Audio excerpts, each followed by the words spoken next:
Bo'ldi qilgan iltimos. Meni to'g'ri tushuning, men boshqa yashay olmayman bunaqa tuhmatlar ichida. Ozgina sabr qilgin, hali hammasi yaxshi bo'lib ketadi, jonim. Ozgina sabr qilsang bo'ldi. Oyimni fe'llarini yaxshi bilasan-ku. Nima qilish shuncha sabr qilib kelyapsiz? Eshitdingmi? Ha? Videoni sababi nima? Ha? Oyi, shu janjal kerakmidi bizga? Mana endi ketaman deyapti. Ketsa ketaversin.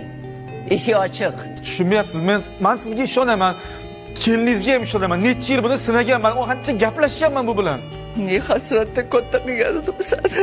Oyi, Qarigan cho'qindim. mani ayolim shu bo'ldimi? Axir mani omonatim-ku, oyi. Gap shu. Yo xotiningni deysan, yo meni deysan. Agar xotiningni desang, meni deysan, yo meni deysan.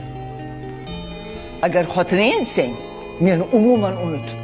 Tushundingmi? Oyi, siz hozir tushunmadim. Siz hozir o'zingizni, o'g'lingizni oilasini buzmoqchimisiz? Ha? Bo'ldi oyijon. Men ketaman. Butunlay ketaman. Muxlisa.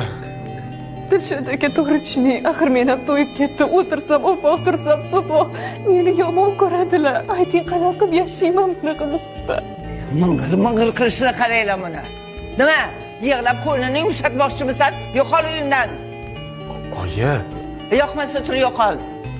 Ket dedim senga. Oyi. Muxlisa, to'xta. Shoshma. Sen qayoqqa? Shoshma. Sen qayoqqa? Agar orqasidan borsang, sendek o'g'ildan voz kechaman. Bilib qo'y. Yo xotiningni deysan, yo onangni deysan. Tanla. Bilasiz, keliningizni yaxshi ko'raman-ku. Agar onani norozi qilsang, bir umr biring ikki bo'lmaydi. Agar meni desang, xotiningdan voz kechasan.